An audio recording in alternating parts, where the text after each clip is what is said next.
আজকে আমার আলোচনার বিষয় কোন কন্ডোম ব্যবহারে পুরুষ যৌন কার্যে তৃপ্তি লাভ করে থাকে।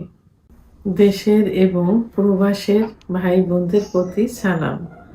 আসসালামু আলাইকুম। আমি প্রভাষক ডাক্তার রিক্তা পারভিন, হোমিওপ্যাথি এবং আয়ুর্বেদিক চিকিৎসক। চেম্বার সেবা হোমিও কমপ্লেক্স অ্যান্ড সেবা ডিজিটাল ল্যাব, উপজেলা মডেল মসজিদের পূর্ব পাশে, শিমুলিয়া, মাগুরা। অনেক পুরুষ জানতে চায় যে তারা যখন স্ত্রী সহবাসে লিপ্ত হয়, প্রোটেস্ট হিসাবে যে কন্ডোমটা ব্যবহার করে, তো সেটা কোন ধরনের কন্ডোম বেশি আরামদায়ক। আবার মহিলাও অনেকে প্রশ্ন করে থাকেন যে স্বামী যখন কন্ডোম ব্যবহার করে তখন কোন কন্ডোমটা ব্যবহার করলে আমরাও আহ, তৃপ্তি লাভ করব।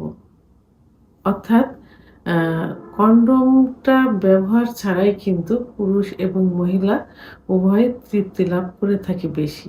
তার কারণ অরিজিনাল স্কিনের আলাদা একটা আকর্ষণ থাকে। ন্যাচারাল যেটা, সেটার অনুভূতিটাই কিন্তু আলাদা।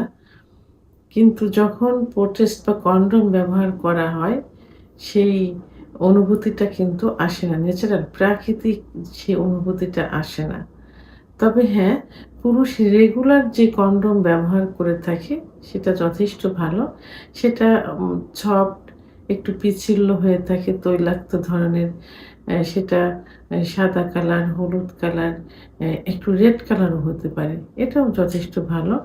আর কিছু কন্ডোম আছে যেটা ফ্লেভারড বা কালেক্ট কন্ডোম, এটাও ব্যবহার করতে পারে। তবে এটা রেগুলার যে কন্ডোম ব্যবহার করে থাকে সেভাবে ব্যবহার করা যাবে না। মাঝে, মাঝে করা যেতে পারে।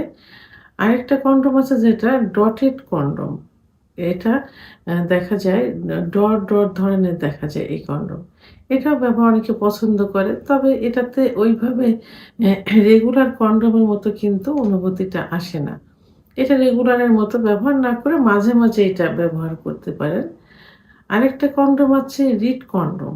এটা গায়ে কন্ডোমের গায়ে ডোরা কাটা দাগ, দাগ ধরনের থাকে। কন্ডোমের মাথার দিকে হতে পারে, আবার পুরা কন্ডোমও হতে পারে। এটাতেও কিন্তু ওইভাবে অনুভূতিটা আসবে না রেগুলার কন্ডোমের মতো। তো এইজন্য যৌন কাজে রেগুলার যে কন্ডোমগুলো ব্যবহার হয়, এটা কিছুটা থেকে আইসের মতো, অর্থাৎ বরফের মতো ঠান্ডা।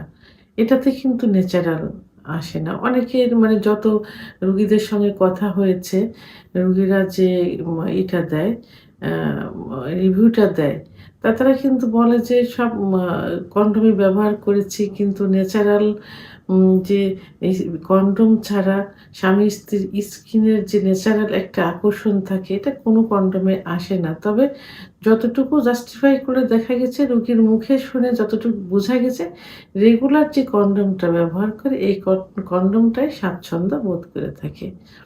আরেকটা কন্ডোম আছে ডাবল লেয়ারের যে কন্ডোম। এই কন্ডোমটা যাদের এ এম আ লিঙ্গের সেনসিটিভিটা বেশি, অর্থাৎ স্ত্রীর যোনি স্পর্শ মাত্রই বীর্যপাত হয়ে যায়, ভিতরে প্রবেশ করানোর পর ২-১ বার সঞ্চালন করানোর পরেই যাদের বীর্যপাত হয়ে যায়, অর্থাৎ লিঙ্গের মাথায় বা স্কিনে স্পর্শ মাত্র যাদের বীর্যপাত হয়ে যায়, তাদের জন্য ডাবল লেয়ারের কন্ডোমটা কিন্তু যথেষ্ট ভালো। কারণ এটাতে ওইভাবে ডাবল লেয়ার থাকে, যে কারণে স্কিনের কোনো অনুভূতিটা ওইভাবে আসে না। কিছু সময় সহবাস করা যায়। তবে এটা যখন চিকিৎসা চলবে, চিকিৎসা চলাকালীন অবস্থায় মাঝে, মাঝে ব্যবহার করা যেতে পারে। নিয়মিত অভ্যাসে পরিণত করা যাবে না। কি হবে এর জন্য?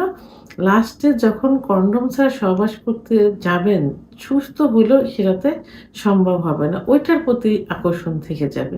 ওটার প্রতি চাহিদা থাকবে। অভ্যাসে পরিণত হয়ে যাবে। কন্ডোম ছাড়া তখন লিঙ্গ নিস্তেজ হয়ে যাবে। প্লাস কি হবে? দ্রুত আবার বীর্যপাত শুরু হয়ে যাবে। এজন্য আ এই অভ্যাসে পরিণত করা যাবে না। দ্রুত বীর্যপাত রোগীদের জন্য ডাবল লেয়ারের কন্ডোমটা মাঝে, মাঝে ব্যবহার করা যেতে পারে। এবং নরমালি যারা জন্ম নিয়ন্ত্রণের জন্য কন্ডোম ব্যবহার করে থাকেন এবং কিছু আরামদায়কের জন্য তারা নিয়মিত রেগুলার যে কন্ডোমটা এটা ইউজ করতে পারেন। এটাতে যেহেতু এটা একদম সফট থাকে, এটাতে ন্যাচারাল অনুভূতিটা কিছু আসে। এজন্য আ দ্রুত বীর্যপাত রোগীদের জন্য ডাবল লেয়ারের কন্ডোম এবং ইউজুয়ালি যারা জন্ম নিয়ন্ত্রণের জন্য করে থাকে এবং শখের বিষয়ে এবং আ মা সেফটির জন্য নিজের সেফটির জন্য কন্ডোম ব্যবহার করে থাকেন, তাদের জন্য রেগুলার কন্ডোমটাই সবথেকে আরামদায়ক। ভিডিওটি সম্পর্কে যদি কোনো মতামত থেকে থাকে অবশ্যই কমেন্টসের মাধ্যমে জানাবেন। আর ভিডিওটি ভালো লাগলে লাইক, কমেন্ট, সাবস্ক্রাইব করে আমার সঙ্গে থাকুন। আল্লাহ হাফেজ।